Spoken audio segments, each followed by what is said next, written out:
مسلسل خون نکلنے کی صورت میں وضو کا حکم۔ اگر خون مسلسل اس طرح بہتا رہے کہ ایک فرض نماز کے پورے وقت میں اتنا بھی موقع نہ مل سکے کہ آپ اس میں فرض نماز پڑھ سکیں، تو اس صورت میں آپ شرعاً معذور کے حکم میں ہوں گے۔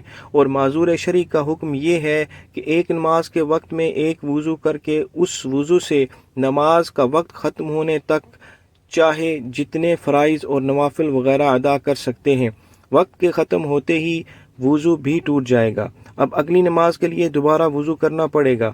اور اگر خون اس طرح مسلسل نہیں بہتا بلکہ وقفے وقفے سے بہتا ہے تو شرعی معذور نہ ہونے کی وجہ سے ہر دفعہ خون نکلنے پر وضو کرنا لازم ہوگا۔ یاد رہے کہ ایک دفعہ معذور بننے کے بعد یہ شخص اس وقت تک معذور شمار کیا جائے گا جب تک ایک نماز کے مکمل وقت میں کم از کم ایک مرتبہ یہ عذر پایا جاتا رہے۔ واللہ اعلم بالصواب۔